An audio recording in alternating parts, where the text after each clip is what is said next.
उठ कि अब बज़्म जहाँ का और ही अंदाज है। उठ कि अब बज़्म जहाँ का और ही अंदाज है। मशरिक़ व मग़रिब में तेरे दौर का आगाज़ है। मेरे प्यारे स्टूडेंट्स, कैसे हैं आप तमाम हजरात। उम्मीद है कि आप तमाम हजरात खैर आफियत से होंगे।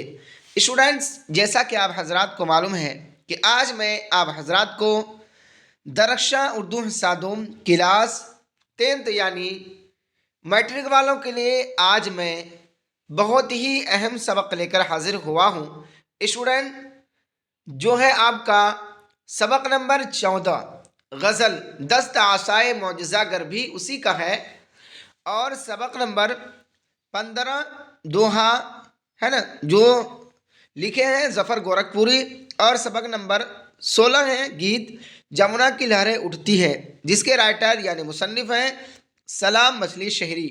स्टूडेंट, टोटल में 34 ऑब्जेक्टिव यानी 34 ऑब्जेक्टिव क्वेश्चन सीरीज लेकर हाजिर हुआ हूँ, इस उम्मीद के साथ कि आज आप इस वीडियो को अंतिम तक शौक और ज़ौक़ और लगन के साथ पढ़ेंगे, क्योंकि आज का ये जो क्लास है स्टूडेंट, दरख्शां उर्दू का आखिरी क्लास है। यानी मुकम्मल जो मैं आप हजरात को 3 सबक लेकर हाजिर हुआ हूँ, ये दरख्शां उर्दू का आखिरी क्लास है।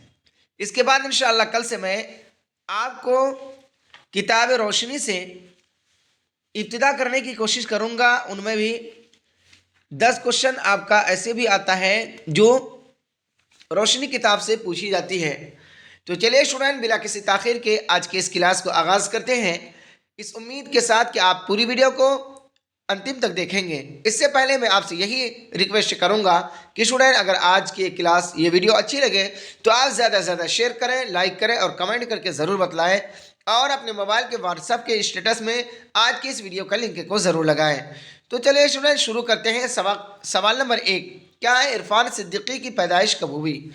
ऑप्शन ए है सन 1935, ऑप्शन बी है सन 1939, ऑप्शन सी है सन 1940, ऑप्शन डी है सन 1951। तो स्टूडेंट, आपका राइट आंसर हो जाएगा यहाँ बी, यानी इरफान सिद्दीकी की पैदाइश सन 1939 ईस्वी को हुई, यानी option B is the right answer. Student, आगे देख लेते हैं। सवाल नंबर 2 में पूछा गया है कि इरफान का असल नाम क्या था? ऑप्शन ए है इरफान अहमद सिद्दीकी, ऑप्शन बी है कामरान सिद्दीकी, ऑप्शन सी है इमरान सिद्दीकी, ऑप्शन डी है इरफान अली। तो स्टूडेंट, आपका राइट आंसर हो जाएगा यहाँ ए, यानी इरफान का असल नाम इरफान अहमद सिद्दीकी था, यानी option A is the correct answer. Student, आगे देख लेते हैं। सवाल नंबर 3 में जो आपके स्क्रीन पर है कि इरफान सिद्दीकी की पैदाइश कहाँ हुई? ऑप्शन ए है पटना, ऑप्शन बी है लखनऊ, ऑप्शन सी है बदायूं, ऑप्शन डी है अमरोहा। तो स्टूडेंट, आपका राइट आंसर हो जाएगा यहाँ सी, यानी इरफान सिद्दीकी की पैदाइश बदायूं में हुई, यानी option C is the correct answer. Student, आगे देख लेते हैं। सवाल नंबर 4 में क्या पूछा गया है कि इरफान सिद्दीकी के वालिद का नाम क्या था? ऑप्शन ए है कामरान सिद्दीकी, ऑप्शन बी है अकरम सिद्दीकी, ऑप्शन सी है सलमान अहमद सिद्दीकी, ऑप्शन डी है इनमें कोई नहीं। तो स्टूडेंट, आपका राइट आंसर हो जाएगा यहाँ सी, यानी इरफान सिद्दीकी के वालिद का नाम सलमान अहमद सिद्दीकी था, यानी option C is the correct answer. Student, आगे देख लेते हैं। सवाल नंबर 5 में जो आपकी स्क्रीन पर है, इरफान सिद्दीकी का इंतकाल कब हुआ? स्टूडेंट, ये आपका वीवीआई क्वेश्चन है। जैसा कि मैं हर वीडियो में ये आपको बता दे रहा हूँ कि ख़ास तौर से मुसन्निफ़ की हालात, यानी पैदाइश, उनकी वफ़ात, यानी उनका इंतकाल, और वो कहाँ पैदा हुए, कहाँ उनका इंतकाल हुआ, उन्होंने कहाँ तक तालीम हासिल की, ये सारी बातें आपके एग्ज़ाम में आता है। अगर आपने इन सारी बातों को अपने जहन व दिमाग में बैठा लिया तो स्टूडेंट, ये नंबर आपको मुफ्त में मिल जाएगा। तो यहाँ ये कह रहे हैं कि इरफान सिद्दीकी का इंतकाल कब हुआ? या ऑप्शन ए है सन 1995, ऑप्शन बी है सन 1997, ऑप्शन सी है सन 2000, ऑप्शन डी है सन 2004। तो स्टूडेंट, आपका करेक्ट आंसर होगा यहाँ डी, यानी इरफान सिद्दीकी का इंतकाल सन 2004 को हुआ, यानी option D is the correct answer. Student, आगे देख लेते हैं। सवाल नंबर 6 में इरफान सिद्दीकी का इंतकाल कहाँ हुआ? ऑप्शन ए है गया, ऑप्शन बी है बनारस, ऑप्शन सी है आगरा, ऑप्शन डी है लखनऊ। तो स्टूडेंट, आपका राइट आंसर हो जाएगा यहाँ डी, यानी इरफान सिद्दीकी का इंतकाल कहाँ हुआ? लखनऊ में हुआ, जो आपका यूपी का कैपिटल सिटी है, यानी option D is the correct answer. Student आगे देख लेते हैं सवाल नंबर 7 में क्या पूछा गया है कि इरफान सिद्दीकी बुनियादी तौर पर किस सिन्फ के लिए जाते हैं? ऑप्शन ए है नज्म, ऑप्शन बी है गज़ल, ऑप्शन सी है मरसिया, ऑप्शन डी है हम्द। तो स्टूडेंट आपका राइट आंसर हो जाएगा यहाँ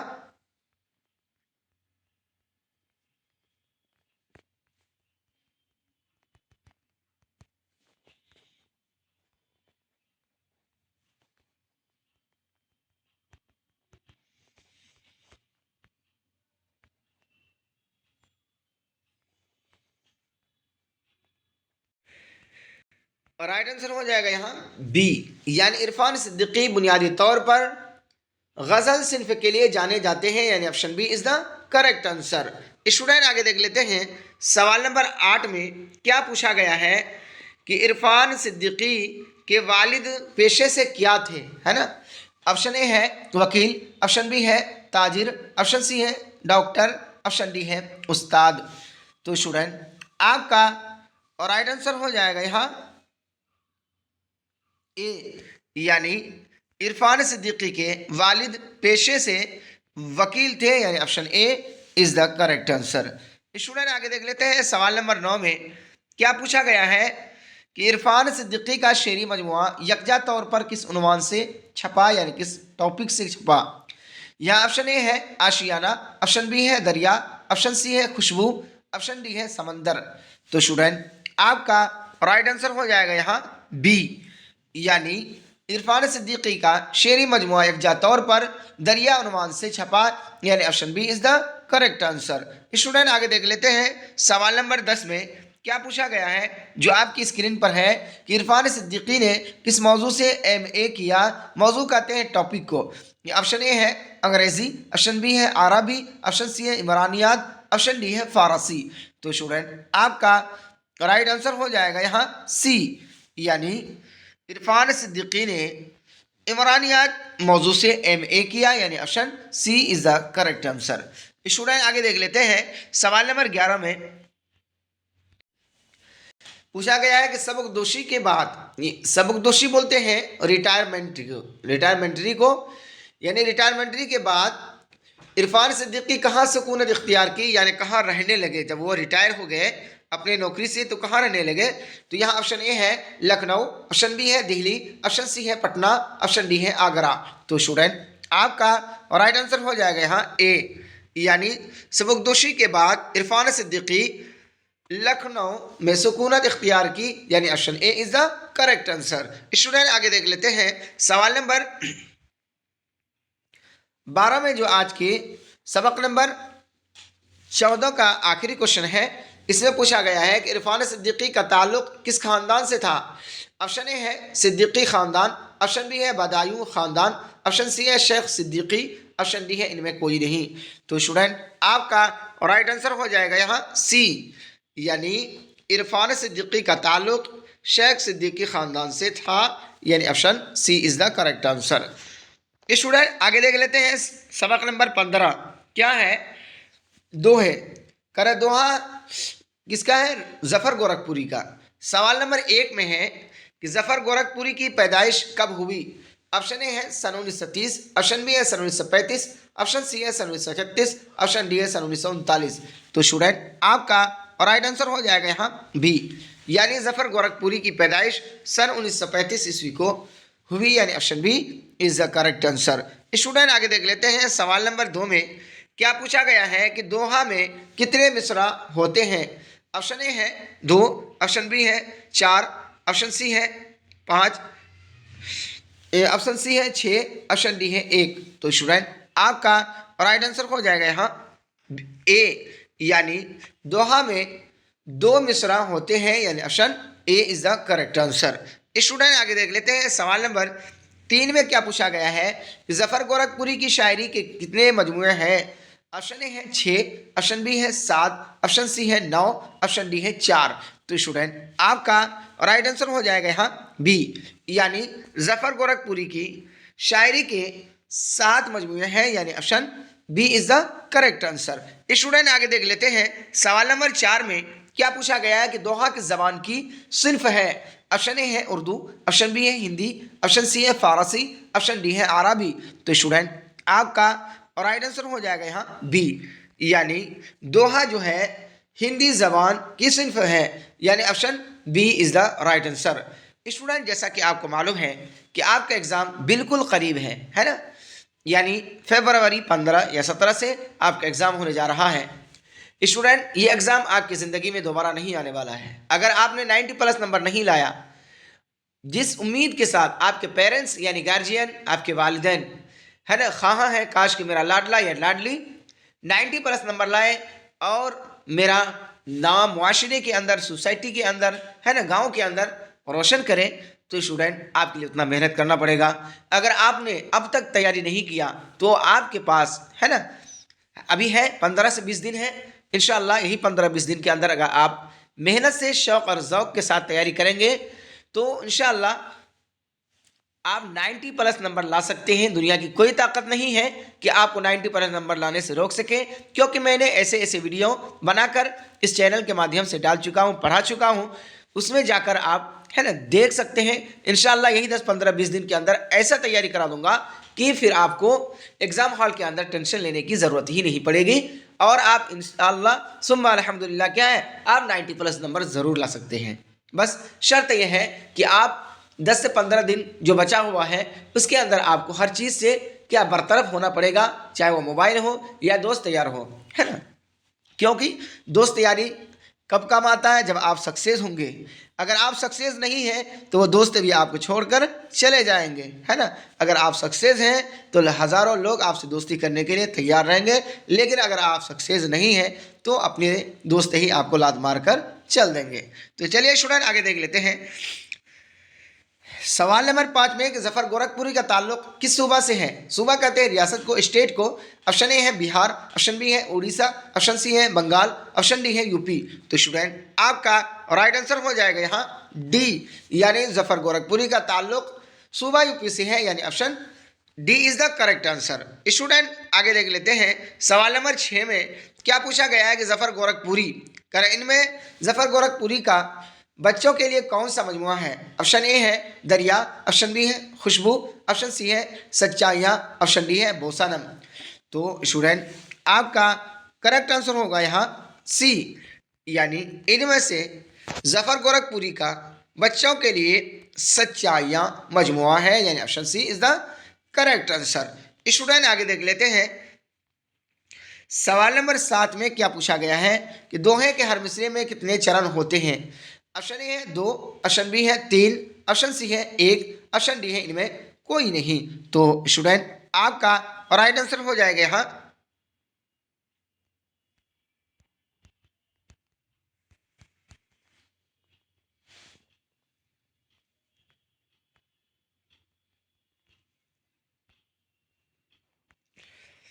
ए, यानी दोहे के हर मिसरे में कुल क्या है 2 चरण होते हैं, यानी option A is the correct answer. Student आगे देख लेते हैं सवाल नंबर 8 में क्या पूछा गया है कि जफ़र गोरखपुरी कहाँ पैदा हुए। ऑप्शन ए है आगरा, ऑप्शन बी है लखनऊ, ऑप्शन सी है दिल्ली, ऑप्शन डी है गोरखपुर। तो स्टूडेंट आपका राइट आंसर हो जाएगा यहाँ डी, यानी जफ़र गोरखपुरी गोरखपुर में पैदा हुए, यानी option D is the correct answer. Student आगे देख लेते हैं सवाल नंबर 9 में कि शामिल निसाब दोहे के शायर कौन है। ऑप्शन ए है जफ़र गोरखपुरी, ऑप्शन बी है चकबस्त, ऑप्शन सी है दिया शंकर नसीम, ऑप्शन डी है आतिश। तो स्टूडेंट आपका राइट आंसर हो जाएगा यहाँ ए, यानी शामिल निसाब दोहे के शायर जफ़र गोरखपुरी हैं, यानी option A is the correct answer. Student आगे देख लेते हैं सबक नंबर 17 में जो दरख्शा उर्दू का आखिरी सबक है ना। क्या है ये गीत है जमुना की लहरें उठती हैं, जिसके राइटर यानी मुसन्निफ लेखक हैं सलाम मछली शहरी, है ना। इसका मैं है ना 12 ऑब्जेक्टिव क्वेश्चन है इस सबक का, है ना। क्या है सवाल नंबर 1 में कि मछली शहरी का, सलाम मछली शहरी का असल नाम क्या था। ये भी आपका वीवीआई क्वेश्चन है। ये अक्सर एग्जाम में आता है और पूछा जाता है। स्टूडेंट, मैं वही क्वेश्चन आपको एक जा करके पढ़ा रहा हूँ जो आपके एग्जाम में आता है, आएगा, इससे बाहर नहीं आएगा। क्योंकि इससे पहले जितने भी स्टूडेंट्स ने इस चैनल के माध्यम से तैयारी किया, क्या वो कितनों से कमज़ोर से हो, है ना, कमज़ोर से कमज़ोर हो, अल्हम्दुलिल्लाह सुम्मा अल्हम्दुलिल्लाह उन्होंने 90 प्लस नंबर लाए, किसी ने 98 लाया, है ना। क्योंकि मैं ऐसे क्वेश्चन को एग्जाम करके पढ़ा रहा हूँ ताकि आप कम वक्त में किस तरीके से आप 90 प्लस नंबर ला सकें, है ना, मेरा भी हक बनता है। तो यहाँ है कि सलाम मछली शहरी का असल नाम क्या था। ऑप्शन ए है इस्लाम, ऑप्शन बी है कलाम, ऑप्शन सी है निज़ाम, ऑप्शन डी है अब्दुस्सलाम। तो स्टूडेंट आपका राइट आंसर हो जाएगा यहाँ डी, यानी सलाम मछली शहरी का असल नाम अब्दुस्सलाम था, यानी option D is the correct answer. Student आगे देख लेते हैं सवाल नंबर 2 में कि सलाम मछली कब पैदा हुए, है ना। ऑप्शन ए है सन 1921, ऑप्शन बी है सन 1925, ऑप्शन सी है सन 1926, ऑप्शन डी है सन 1920। तो स्टूडेंट आपका राइट आंसर हो जाएगा यहाँ ए, यानी सलाम मछली सन 1921 ईस्वी को पैदा हुए, यानी option A is the correct answer. Student आगे देख लेते हैं सवाल नंबर 3 में पूछा गया है कि सलाम मछली के वालिद का नाम क्या था।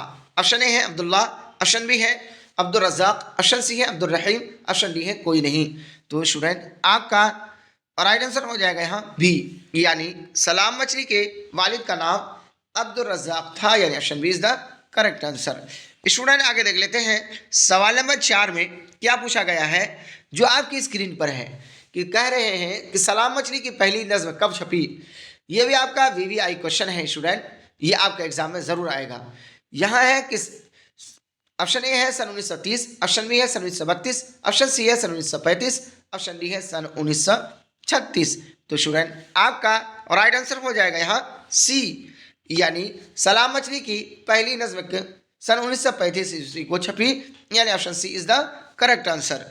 स्टूडेंट आगे देख लेते हैं सवाल नंबर 5 में पूछा गया है कि सलाम मछली की पहली नज़्म कौन सी है। ऑप्शन ए है इंडिया गेट, ऑप्शन बी है मनाजिर कुदरत, ऑप्शन सी है नीरंग ख्याल, ऑप्शन डी है दरिया। तो स्टूडेंट आपका राइट आंसर हो जाएगा यहाँ सी, यानी सलाम मछली की पहली नज़्म नीरंग ख्याल है, यानी option C is the right answer. Student आगे देख लेते हैं सवाल नंबर 6 में कि सलाम मछली किस सिन्फ के शायर हैं। ऑप्शन ए है नज़्म, ऑप्शन बी है हम्द, ऑप्शन सी है गीत, ऑप्शन डी है गज़ल। तो स्टूडेंट आपका राइट आंसर हो जाएगा यहाँ सी, यानी सलाम मछली शहरी सिन्फ गीत के शायर हैं, यानी option C is the correct answer. Student आगे देख लेते हैं सवाल नंबर 7 में पूछा गया है कि सलाम मछली की पैदाइश कहाँ हुई। ऑप्शन ए है हैदराबाद, ऑप्शन बी है जौनपुर, ऑप्शन सी है कानपुर, ऑप्शन डी है आगरा। तो स्टूडेंट आपका राइट आंसर हो जाएगा यहाँ बी, यानी सलाम मछली की पैदाइश जौनपुर में हुई, जो आपका यूपी में एक ज़िला का नाम है, यानी पहले है आजमगढ़ पश्चिम में, और पूरब में क्या है जौनपुर है, उधर बनारस है, उत्तर दक्षिण में उत्तर में क्या है सुल्तानपुर है, और पश्चिम में आपका प्रतापगढ़ पड़ता है, यानी जौनपुर में भी इनकी क्या है पैदाइश हुई। हालांकि इन्हीं के नाम से मछली शहर जौनपुर है, बहुत फेमस है। आगे है स्टूडेंट सवाल नंबर 8 में कि सलाम मछली की वफ़ात कब हुई। ऑप्शन ए है सन 1973, ऑप्शन बी है सन 1975, ऑप्शन सी है सन 1977, ऑप्शन डी है सन 1979। तो स्टूडेंट आपका राइट आंसर हो जाएगा यहाँ ए, यानी सलाम मछली की वफ़ात यानी इंतकाल सन 1973 ईस्वी को हुई, यानी option A is the correct answer. Student आगे देख लेते हैं सवाल नंबर 9 में पूछा गया है कि निसाब में शामिल गीत के शायर कौन है। ऑप्शन ए है गालिब, ऑप्शन बी है चकबस्त, ऑप्शन सी है निदा फाजली, ऑप्शन डी है सलाम मछली। तो स्टूडेंट आपका राइट आंसर हो जाएगा यहाँ डी, यानी निसाब में शामिल गीत के शायर सलाम मछली है, यानी option D is the correct answer. Student आगे देख लेते हैं सवाल नंबर 10 में जमुना नदी हमारे मुल्क के किस सूबा से गुजरती है। ऑप्शन ए है आसाम, ऑप्शन बी है बिहार, ऑप्शन सी है बंगाल, ऑप्शन डी है यूपी। तो स्टूडेंट आपका राइट आंसर हो जाएगा यहाँ डी, यानी जमुना नदी हमारे मुल्क के सूबा यूपी से गुजरती है, यानी option D is the correct answer. Student आगे देख लेते हैं जो आज के इस क्लास का सेकंड लास्ट क्वेश्चन है, इसमें पूछा गया है कि ताजमहल किस मुगल बादशाह ने तामीर कराई थी। वो तो हर एक को मालूम है। ऑप्शन ए है हुमायूं, ऑप्शन बी है अकबर, ऑप्शन सी है शाहजहां, ऑप्शन डी है बाबर। तो स्टूडेंट आपका करेक्ट आंसर होगा यहाँ सी, यानी ताजमहल शाहजहां मुगल बादशाह ने तामीर कराई थी, यानी option C is the correct answer. Student आगे देख लेते हैं जो आज की इस क्लास का आखिरी क्वेश्चन है। इसमें पूछा गया है कि आकाश का सेकंड लास्ट क्वेश्चन है, सॉरी, आकाश का मुतरादिफ क्या है। ऑप्शन ए है आसमान, ऑप्शन बी है खुर्शीद, ऑप्शन सी है आफताब, ऑप्शन डी है उफक। तो स्टूडेंट आपका राइट आंसर हो जाएगा यहाँ ए, यानी आकाश का मुतरादिफ होगा आसमान। आकाश मुतरादिफ कहते हैं पर्यायवाची शब्द को, यानी शब्द तो अलग है लेकिन मीनिंग सबका एक है ना, यानी option A is the correct answer. Student आगे देख लेते हैं सवाल नंबर 13 में जो आज की इस क्लास का आखिरी क्वेश्चन है, यानी बल्कि यूँ कह लीजिए कि इस साल का है ना दरक्षा उर्दू का आखिरी क्लास है ना। उसके बाद इंशाल्लाह फिर आपका वीवीआई क्वेश्चन कराऊंगा और कल से मैं रोशनी की किताब यानी क्वेश्चन लेकर हाजिर हूँगा ताकि आप लोग शौक और ज़ौक़ के साथ पढ़ें, है ना। सलाम अतरी ने कितने बरस में शायरी शुरू की। ऑप्शन ए है 12, ऑप्शन बी है 14, ऑप्शन सी है 15, ऑप्शन डी है 16। तो स्टूडेंट आपका राइट आंसर हो जाएगा यहाँ बी, यानी सलाम मछली ने 14 बरस में शायरी शुरू की, यानी option B is the correct answer. तो स्टूडेंट यहीं तक रहा आज का मेरा और आपका सफ़र। कैसा रहा आज का ये क्लास? अगर आपको अच्छा लगे तो स्टूडेंट आप ज़्यादा से ज़्यादा शेयर करें, लाइक करें और कमेंट करके ज़रूर बताएं। अगर किसी को पीडीएफ चाहिए तो मैं हर वीडियो के डिस्क्रिप्शन में टेलीग्राम लिंक डाल चुका हूँ, वहाँ जाकर आप क्या ज्वाइनिंग होकर दे सकते हैं। और मैं आपसे अदना से ये रिक्वेस्ट कर रहा हूँ कि स्टूडेंट आपके जितना भी दोस्त हो, है ना, अहबाब हो, उन तक इस वीडियो को ज़रूर शेयर करेंगे ताकि आपके एक शेयर करने से अगर कोई पढ़ लेता है तो खुदारा आपके लिए कार्य खैर होगा, सवाब का ज़रिया होगा, है ना। और उनको इस चैनल से जुड़ने की तलकीन करेंगे और अपने मोबाइल के व्हाट्सएप के स्टेटस में आज के इस वीडियो के लिंक को ज़रूर लगाएंगे। तो चलिए स्टूडेंट फिर हम मिलते हैं अगले वीडियो में, तब तक के लिए अल्लाह हाफिज़।